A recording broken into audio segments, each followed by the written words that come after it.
देख रहे हैं स्पाई न्यूज। मैं सच्चिदानंद द्विवेदी।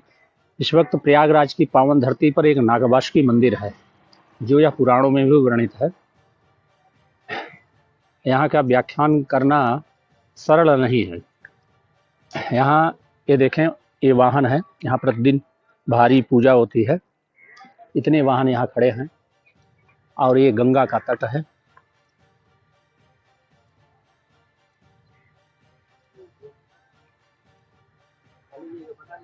ये नागवासुकी का जो है दिव्य स्थान है, ये गंगा के तट की तरफ से। मैं ऊपर चल के ऊपर की तरफ दिखाता हूँ। बेहतरीन है।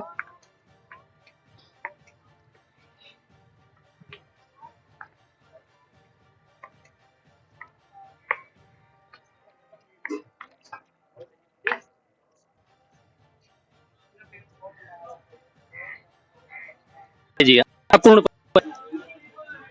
जी हम इलाहाबाद प्रयाग निवासी हैं। हमारा नाम रामजी पांडे है। यहाँ पर इस नागवासुकी स्थल पर, यहाँ पर तीनों नदियाँ बह रही हों, गंगा जमुना सरस्वती, ऐसे पवित्र स्थल पर और नागवासुकी के इस पावन मंदिर पर, जो अपनी पितरों के निमित्त पंचमी तिथि पर या इसकी तिथियां निश्चित हैं, जो त्रिपिंडी श्राद्ध करता है गंगा जी के तट पर, उसको अपने पितरों के मोक्ष के लिए, परिवार के कल्याण के लिए, जो कि यहाँ पर किया जाएगा इस तट पर, गंगा जी के तट पर, वो अमृत फलदायी होता है। अधिकतर लोग यहाँ पर त्रिपिंडी श्राद्ध करने के लिए या कार सर्वदोष शांति के लिए, नारायण बल करने के लिए अधिकतर लोग यहाँ पर आते रहते हैं। और पंचमी पर, नाग पंचमी पर यहाँ पर भीड़ लगती है। यहाँ पर आप इस पर्सन में अगर यहाँ पर आ जाए नाग पंचमी के दिन, तो यहाँ पैर रखने की जगह नहीं मिलती है। आप लोग अपार भीड़ होती है, बहुत भीड़ होती है। आचार्य से नागवासुकी से बात कर रहे हैं। अपने प्रिय मैं चाहूँगा, बड़ा चाहूँगा, आचार्य भी आचार्य हैं, उनसे भी मुलाकात कराएंगे। आइए कुछ और लोगों से पूछते हैं। नागवासुकी का महात्मा क्या है आचार्य?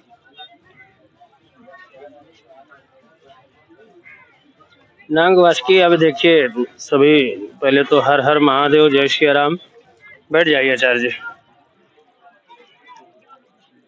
ये प्रयागराज के विशेष देवताओं में से हैं। त्रिवेणी माधवम सोमम भरद्वाजम च वासुकिम वंदे अक्षय वटम शेषम प्रयागम तीर्थ नायकम।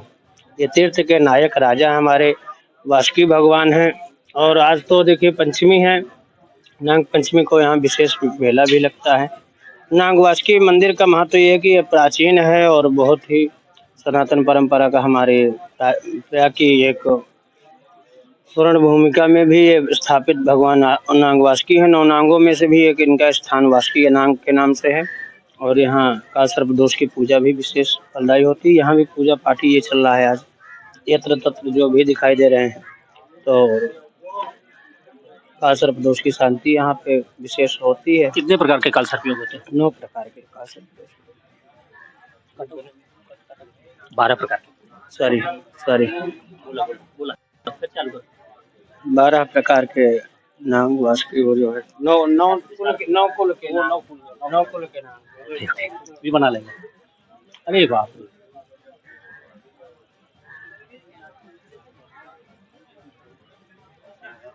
अब तो आ जाइए, चालू है ना? आइए। अरे विद्वान जन है, चेहरे पर ललाट न हो। अभी एक पंडित ऐसे हैं जिनके मुख में तम्बाकू गुटखा नहीं है, सबसे बड़ी बात है। ब्राह्मण को क्या करना चाहिए कि अपना तेज बरकरार रहे? ब्राह्मण के लिए कुछ कहने वाली बात? ब्राह्मण की अपने ब्रह्म वर्चस्व सिद्धि के लिए संध्या उपासन, सुंदर गायत्री मंत्र का जाप करे, सूर्यार्घ दे और अपने ब्रह्म के जो ब्राह्मण के अनुकूल जो आचरण है उसको करे। इससे ब्रह्म की तेज अपने आप आता है, उसको बता। आज की समाज में ब्राह्मण एकदम मांस मदिरा की तरफ चले गए। जाप हो रहा है तो गुटखा पान सुपारी मुंह में डाल के जप रहे हैं, ये क्या है? ये ब्राह्मणों का दुर्भाग्य है। और ब्राह्मण के जन्म, हम दूसरे को दोष क्यों दे रहे हैं? दूसरे को दोष क्यों दे रहे हैं? ब्राह्मण इसका स्वयं दोषी है। ब्राह्मण स्वयं दोषी है। अगर ब्राह्मण होकर के, ब्राह्मण कुल में जन्म लेकर के और कार्य अन्य वर्णों का कर रहा है, तो फिर वो ब्राह्मण किस बात का? जाति से ब्राह्मण नहीं होता है, कर्म से ब्राह्मण होना चाहिए। जाति से तो हर एक रावण भी ब्राह्मण था। आपने प्रेमानंद महाराज को देखा होगा, सुना होगा। प्रेमानंद महाराज कहते हैं कि तम्बाकू खाकर भी ब्राह्मण अगर जाप में बैठता है तो वह दक्षिणा देने योग्य नहीं होता। देखिए, ऐसा है, केवल प्रेमानंद जी नहीं कह रहे हैं। स्कंद पुराण में एक श्लोक इनसे सुंदर आया है कि धूम्रपान रते विप्रेव दानम कुर्वन्त ये नराह ते नराह नरकम यान्ति ब्राह्मणाः ग्राम सूकराः। यानी जो धूम्रपान करता हो ब्राह्मण, या ये तमाल पत्र इत्यादि या मांस मदिरा जो खाता हो, ऐसे ब्राह्मण को जो व्यक्ति दान करता है वो करने जो दान हो वो नहीं जाता। और जो ये जो दान लेता है, करते हुए जो दान लेता है,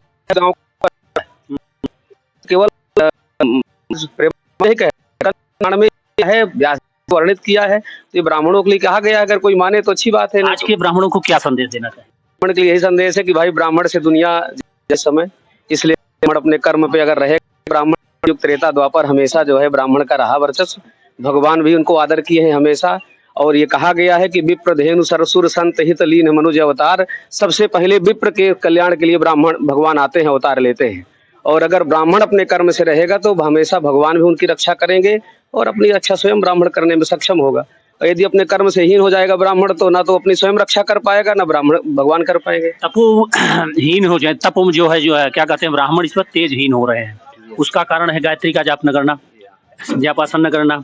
दूसरी चीज है कि मदिरापान इत्यादि जो रहना, और दोष देना दूसरी बिरादरी को। ये है आज सारी समाज में सारी बिरादरियां अपना दल वगैरह संगठित है। एक यही समाज है जो कि संगठित नहीं है। ब्राह्मण देखिए ऐसा है। दो शब्दों में मैं आपका उत्तर जानना चाहूंगा, सनातन की दो खूबसूरती बताएं। सनातन की खूबसूरती यही है कि अनेकता में एकता। सबसे बड़ी खूबसूरती यही है कि अनेक होते हुए भी एक होना चाहिए। सनातन में सबसे बड़ी खूबसूरती है सभी वर्णों का सम्मान। हमारे यहाँ भगवान ने जो वर्ण व्यवस्था बनाई है, सभी वर्ण अपनी अपनी जगह श्रेष्ठ हैं, तो ये सबसे बड़ी खूबसूरती है। इससे बड़ी खूबसूरती कुछ हो नहीं सकती कि जो है वर्ण होते हुए भी ब्राह्मण सबका सम्मान कराता है और करता भी है। पर आज जो है सबसे बड़ा दुर्भाग्य यही है कि इसमें ब्राह्मण भी उपेक्षित हो रहा है।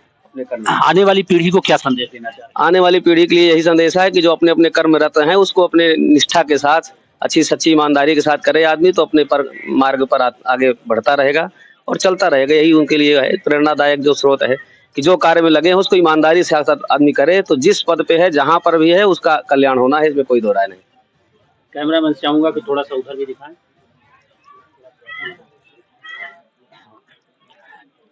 ब्राह्मण को गायत्री का जाप करना चाहिए कि नहीं?